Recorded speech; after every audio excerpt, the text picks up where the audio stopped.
Assalamualaikum warahmatullahi wabarakatuh. Perkenalkan kami dari kelompok 5, kelompok PPH Badan.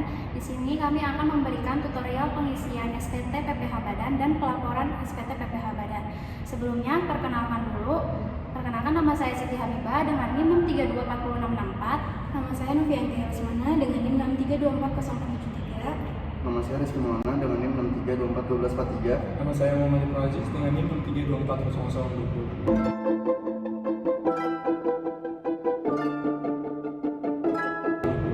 Rizky Maulana bertanggung jawab atas persiapan database dan profil di aplikasi SPT. Yang pertama, setelah download SPT dari DJP Online, lalu kita klik direktory lalu DJP, lalu PSP 1771-2010, lalu database, lalu copy database-nya, lalu copy paste. Setelah copy paste, lalu di rename. Setelah di rename, lalu masuk ke Windows Search, lalu ODBC dataset, lalu ke sistem DSN, lalu klik add, lalu ke Microsoft Access Driver, lalu finish. Data source-nya adalah PT, lalu ke select, lalu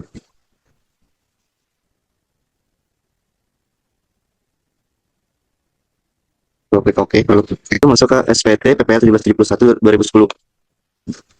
Lalu pilih PT Pencairan Utama, lalu masukkan NPWP-nya,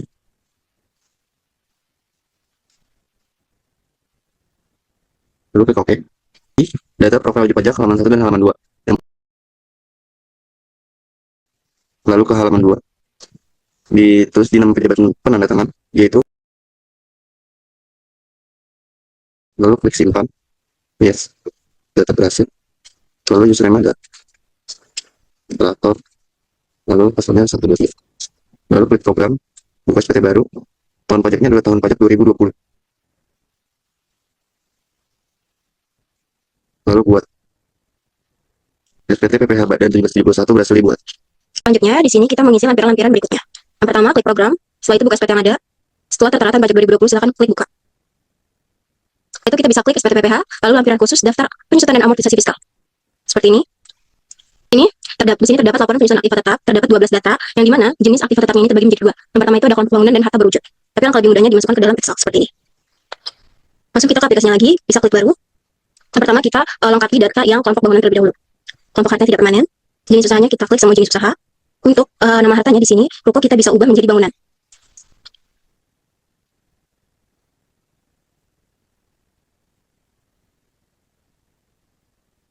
Seperti ini, kita bisa langsung klik simpan dan tutup.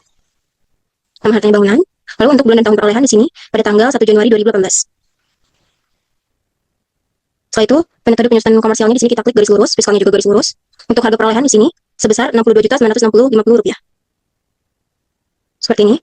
Jika kita telah menulis nominal harga perolehan, maka nilai buku dan penyusutan fiskal tahun ini akan terotomatis terisi. Lalu untuk catatan tentang harta di sini kita bisa taruh yang nama barangnya ini. Seperti ini. Setelah itu kita klik simpan. Lanjutkan dengan kelompok bangunan tidak permanen lainnya. Setelah semua daftar penyusutan aktiva tetap telah di-input, setelah itu kita masukkan jumlah penyusutan komersial yang didapat dari laporan laba rugi komersial yang penyusutan amortisasi ini sebesar Rp79.800. Setelah jumlah penyusutan komersial, maka selisih penyusutannya akan otomatis terisi seperti ini. Setelah itu kita klik tutup.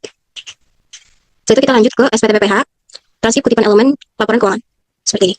Kita isi neraca aktifan, neraca kewajiban, laba rugi hingga hubungan istimewa. Nah, semua neraca aktif di input seperti ini. Kas dan setara kas sebesar 226 diperoleh dari papanan neraca ini, kas dan bank.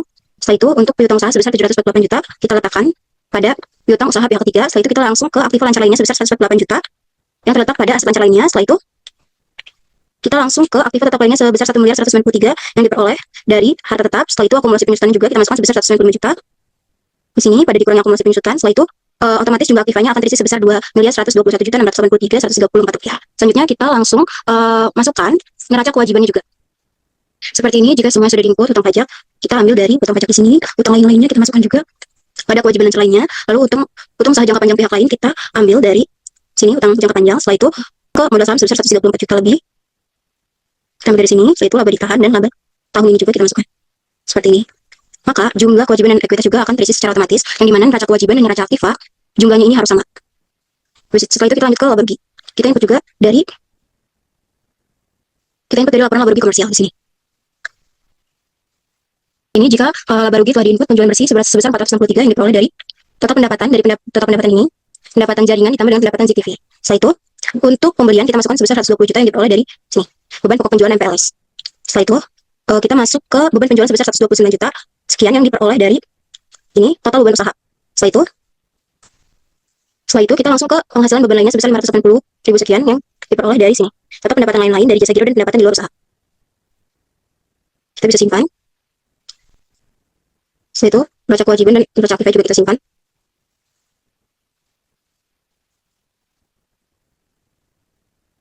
Jadi kita bisa langsung ke hubungan istimewa. Pada bagian hubungan istimewa di sini dapat langsung dilewati karena data laporan keuangan perusahaan tidak terdapat transaksi dengan pihak yang memiliki hubungan istimewa ataupun afiliasi. Kita langsung klik simpan dan tutup. Kita ke lampiran 6. Tetapi di lampiran 6 kita lewati karena tidak ada data sesuai pada PT Pincian bulan utama. Lalu kita langsung ke lampiran 5. Daftar pemegang saham atau pemilik modal. Lalu klik baru pada bagian daftar pemegang saham atau pemilik modal. Lalu jumlah modal di stok penuhnya adalah sebesar 134.292.000.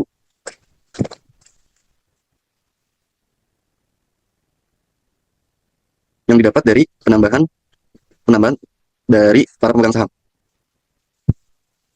Lalu NPWP pemegang saham yang pertama. Untuk dividennya ada 0. Simpan. Lalu ini adalah pemegang saham yang kedua. Lalu klik simpan. Klik baru pada bagian B, daftar susunan pengurus dan komisaris. Ini adalah data pengurus dan komisaris pertama, lalu kita input, dan setelah itu klik simpan. Dan lalu kita lanjutkan, input data dan komisaris yang kedua. Input kita klik simpan, lalu yes, tutup. Seperti inilah pada bagian A dan B, lalu klik tutup. Saya Siti Habibah, di sini saya akan melanjutkan pengisian di SPT PPH Badan dari lampiran 4 sampai dengan lampiran 2. Lanjut, ini kita klik di bagian SPT PPH, klik lampiran 4, penghasilan yang dikenakan PPH final, dan yang tidak termasuk objek pajak. Di studi kasus perusahaan kami, itu adanya bunga deposito. Dilihat dari laporan laba ruginya. Lalu kita klik di sini sebesar dengan dikenakan tarif 20%. Maka hasilnya ini otomatis sebesar 47.926. Lalu kita klik lampiran 2, jika tidak ada, langsung kosongkan saja. Isi sesuai dengan perusahaan tersebut. Lalu simpan. Dan klik yes. Jika sudah berhasil, maka muncul konfirmasi, lalu klik OK. Dan tutup. Nah, kita masuk ke pengisian lampiran 3, atau di mana itu lampiran 3 itu kredit pajak dalam negeri. Caranya itu sama ke SPT PPH, ke lampiran, lalu klik ke lampiran 3. Nah, sebelumnya aku ingin tunjukkan dulu data kredit pajak dalam negeri studi kasus perusahaan kami. Nah, di mana di sini total itu ada 23 bukti potong, yang di mana semua jenis penghasilan itu pasal 23 atas imbalan atau jasa lain. Dan di sini tertera tanggal tahun 2024, tetapi karena pembukuan itu hanya sampai 2020, jadi semuanya kita input dalam tahun 2020. Lalu masuk ke pengisian atau SPT-nya. Klik baru. Kita isi jenis PPh yang dipotong itu tadi PPh 23. Nomor bukti potongnya itu kita input dari datanya, tinggal kita copy, lalu salin. Kita isi jenis penghasilan itu tadi atas imbalan atau jasa lainnya, dan jumlah penghasilan bruto ini kita ketik manual sebesar 22.972.048.000. Lalu PPh atau yang dipotongnya itu sebesar 459.400. Kita isi tanggalnya itu tadi tanggal 12 bulan 7 2020. Nah, ini karena kita belum input nomor NPWP pemotong atau pemungut, kita input dulu. Caranya, klik kotak 3 samping kanan, lalu kita input NPWP pemotongnya, kita klik baru, input NPWP pemotongnya, lalu nama pemotongnya, alamatnya,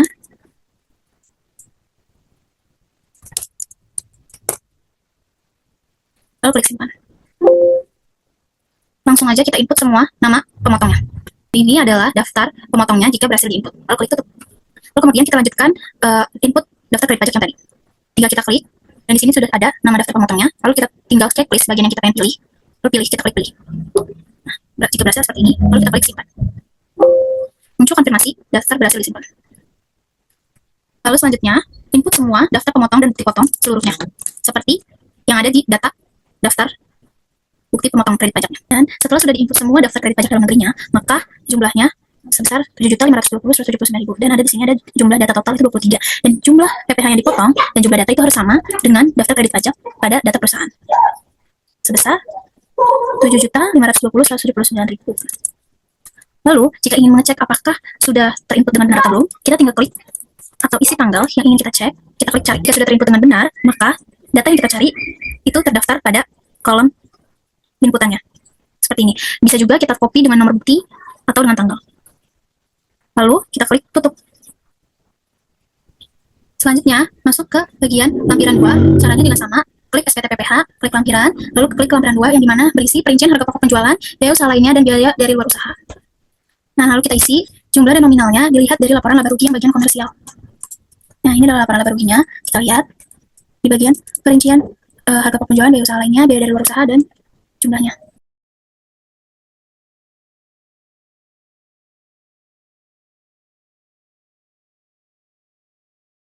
Maka totalnya itu di harga pokok sebesar 120 juta, biaya usaha lainnya itu sebesar 129.609.479 rupiah, lalu di jumlahnya itu sebesar 249.609.479 rupiah. Nah, jika tidak ada yang lainnya itu kita kosongkan saja, lalu kita klik simpan.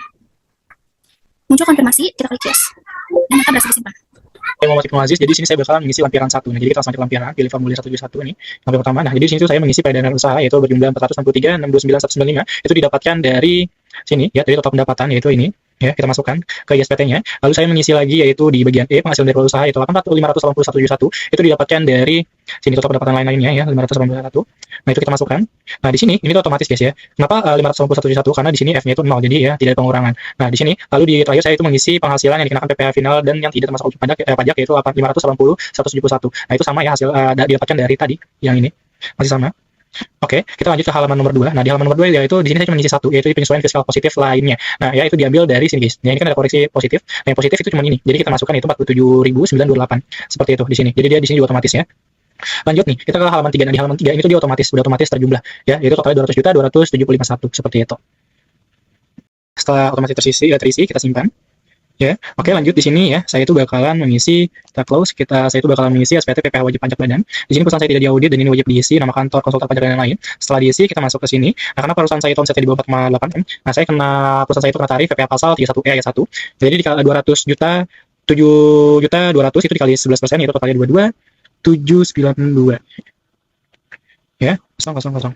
Oke, nah hasil seperti ini ya. Nah, di sini saya tuh kurang bayar, cuman di sini tadi saya sudah isi. Nah, kalau misalnya kalian itu mengalami kurang bayar, nah kalian itu ya wajib disimpan dulu.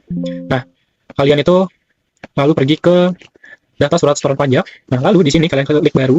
Nah, di sini kalian masukkan jenis kode setorannya yaitu PPh tahun PPh badan. Di sini NPN-nya kalian isi 6204 27149 55338. Nah, jumlah pembayarannya itu 15.271.821. Nah, di sini ya tanggalnya itu di tanggal 2021. 2020. Oke, kalau sudah kita simpan. Nah, kalau disimpan ya, nanti di lampiran ini dia otomatis tanggalnya keluar. Nah, kalau misalnya sudah, kita lanjut di bagian BAG E sampai G itu di sini otomatis terisi ya di PPh finalnya. Lalu diusahakan ya di bagian 16B-nya itu udah otomatis checklist yang di B. Lalu kita ke H. Nah, di bagian H ya dari perusahaan saya itu yang di checklist itu dari B, C, D aja. Seperti itu. Nah, tanggalnya itu ya tanggal tidak lupa diubah ya, kan di sini saya udah ubah. Ya, tanggal itu jadi 30 bulan April 2021 seperti itu. Kalau sudah diubah dan sudah diisi semua kita klik simpan.